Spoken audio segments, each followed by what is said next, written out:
গুরুত্বপূর্ণ সদস্য কে?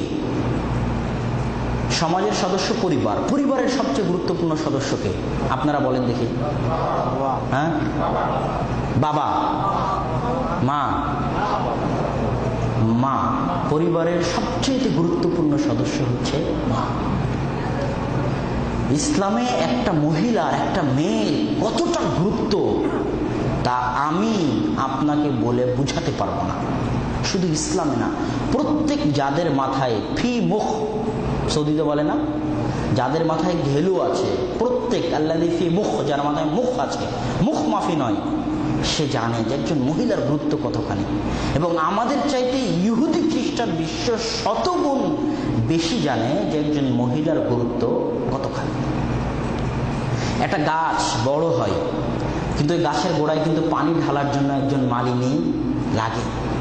গাছটা যখন ছোট থাকে তখন যেন গরু ছাগলে না খায়, তখন এরকম বেড়া দিয়ে ঘিরে দিতে হয়। যখন পানির অভাব হয় তখন একটু গোড়ায় পানি দিতে হয়। যখন এই যে এখন মুকুল আসবে আমে, যেন মুকুলগুলো ঝরে না পড়ে, এই জন্য গাছে বিষ দিতে হয়।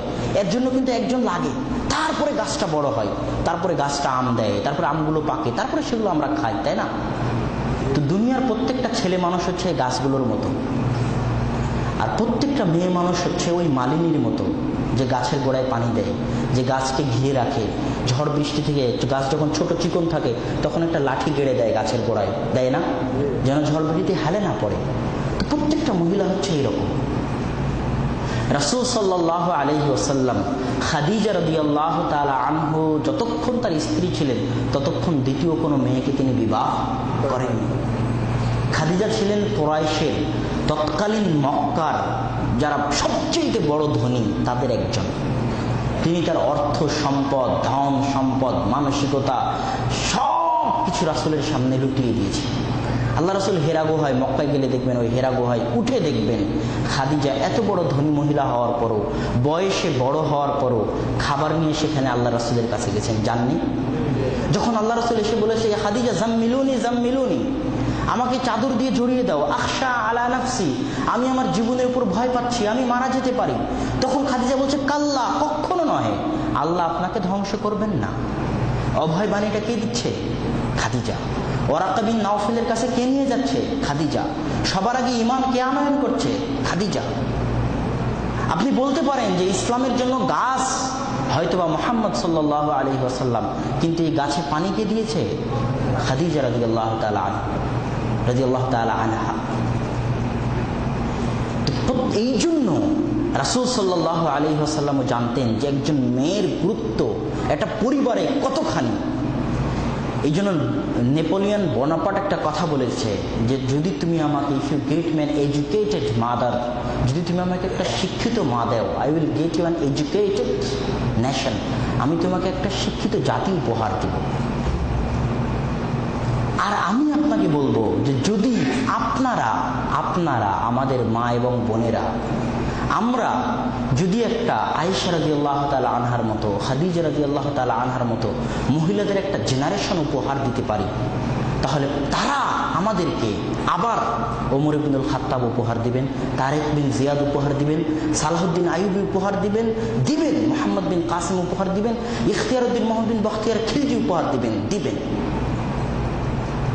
যেন ইসলামী পরিবারের সবচেয়ে গুরুত্বপূর্ণ সদস্যকে মেয়ে। এই জন্য যত চক্রান্ত ইহুদি খ্রিস্টানদের, সব চক্রান্ত কাকে কেন্দ্র করে? মেয়েকে কেন্দ্র করে। সব চক্রান্ত কাকে কেন্দ্র করে? মহিলাকে কেন্দ্র করে। যেন একটা মহিলার মাথাকে নষ্ট করে দেওয়া যায়, সেটা ক্ষমতায়নের নামে হোক, সম অধিকারের নামে হোক, যেই নামেই হোক। আজকে আমাদের পরিবার ধ্বংস হয়ে গেছে, আমাদের সমাজ ধ্বংস হয়ে গেছে। কেন? আমাদের মা এবং বোনেরা ধ্বংস হয়ে গেছে। এই মা এবং বোন আমাদেরকে কোশ্চেনকালো সালাহুদ্দিন আইয়ুবী উপহার দিতে পারবে না। আর যতদিন তারা পারবে না ততদিন মুসলমানদের পরবর্তী ধাপ উন্নয়ন শুরু হবে না। এই জন্য সবচেয়ে গুরুত্বপূর্ণ যেটা আমাদের পিলার, ভিত্তি, সেটা হচ্ছে আমাদের মা এবং বোনেরা। এই জিনিসটা আমাদেরকে অনুধাবন করতে হবে এবং তা বাস্তবে প্রয়োগ করার চেষ্টা করতে হবে এবং বুঝতে হবে যে একজন মা এবং বোনের গুরুত্ব কতটুকু। আপনি কি মনে করেন যে একজন মা যদি তার ছেলেকে সবসময় টিভির সামনে বসিয়ে রাখে, সবসময় তার ছেলের হাতে ট্যাব দিয়ে রাখে, মোবাইল দিয়ে রাখে। আমাদেরই মা এবং বোনেরা, আমাদের বইয়েরা, আপনাদের বইয়েরা, আমাদের ভাবিরা আপনার সন্তানদের হাতে সে ছেলে কোলে করে নিয়ে স্টার জালসা দেখছে, ঘটছে না? অহরহ দৃশ্য সবসময়। সে কিন্তু নিজেও জানে না যে তার দায়িত্ব কি এবং এই সন্তানের উপর তার দায়িত্ব কি এবং সে কতটা গুরুত্বপূর্ণ। তো যেই মা সন্তান কোলে করে নিয়ে স্টার জালসা দেখছে, তার সন্তান কি হবে? অসভ্য হবে, বেহায়া হবে, লোলুপ হবে, বাংলা নিকৃষ্ট ভাষায় বলে লুচ্চা হবে। একটা সন্তান যখন কোলে আসে, পেটে আসে, তখন যদি মা কোরআন তেলাওয়াত না করে, ভালো চিন্তা ভাবনা না করে, খারাপ চিন্তা ভাবনায় ব্যস্ত থাকে, তাহলে ওই সন্তানটা কি হবে? ওই সন্তানের উপর মায়ের প্রভাব পড়বে, কেননা সে মায়ের কাছ থেকেই খাবার নিচ্ছে। আর যদি ওই মাই সন্তানকে জন্ম দেওয়ার পর সন্তানের কাছে আপনার আগডুম বাগডুম কিচ্ছা কাহিনী না শুনিয়ে, স্টার জালসা টিভি চ্যানেলের সামনে না বসে থেকে, মোবাইল হাতে না দিয়ে ওই সন্তানকে কাহিনী শোনায়, বাবা আজ থেকে 1000 বছর আগে একজন নবী ছিলেন, ইব্রাহিম আলাইহিস সালাম, তিনি এইভাবে মূর্তি ভেঙে দিলেন, তারপরে তাকে আগুনে জ্বালিয়ে দেওয়া হলো, তিনি বললেন আমার আল্লাহ আমাকে বাঁচাবেন। তারপরে আল্লাহ কোরআনে বলছেন কুলনা ইয়া নারু কুনি বারদাও ওয়া সালামান আলা ইব্রাহিম, আমি বললাম হে আগুন তুমি ইব্রাহিমের উপর বরফ শীতল পানির মতো হয়ে যাও। আগুন শেষ হয়ে গেল, কিন্তু ইব্রাহিম অক্ষত থাকলো। এই ঘটনার প্রভাব ওই বাচ্চার অন্তরে পড়বে, মাস্ট পড়বে, পড়তে বাধ্য। যখন ছোট ছেলে হয় তখন সে অনুকরণ প্রিয়। যদি সে তার মা যদি তাকে সন্তানকে শোনায় যে বাবা একটা সময় ছিল যখন ফেরাউন নামে একটা বড় বাদশা ছিল, যে তার রাজত্ব হারানোর ভয়ে বনি ইসরাইলের সব ছেলে সন্তানকে হত্যা করার নির্দেশ দিয়েছিল। মুসা আলাইহিস সালামের মা মুসাকে একটি কাষ্ঠফলকের মধ্যে, একটি বাক্সের মধ্যে করে নদীতে ছেড়ে দিলেন। স্রোত একদিকে যায়, বাক্স আর একদিকে যায়। সেই মুসা কার ঘরে লালন পালন হলো? ফিরাউনের ঘরে। যে ফিরাউন মুসাকে খোঁজার জন্য লক্ষ লক্ষ সন্তানকে হত্যা করেছে, সেই মুসা কার ঘরে লালন পালন হচ্ছে? ফিরাউনের ঘরে। কে করতে পারে? আল্লাহ। ইন্নাল্লাহা আলা কুল্লি শাইইন কাদির। আল্লাহ সবকিছুর উপর ক্ষমতাবান। ইউসুফকে তার ভাইরা কুয়াতে ফেলে দিল, তারা মনে করলো ইউসুফ মারা গেছে। সেই ইউসুফকে আল্লাহ একদিন বাদশা বানালেন। কে বানালো? আল্লাহ সুবহানাহু ওয়া তাআলা। ইন্নাল্লাহা আলা কুল্লি শাইইন কাদির।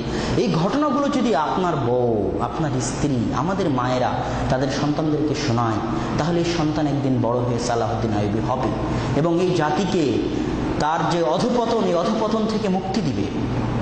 আমি আমার বক্তব্য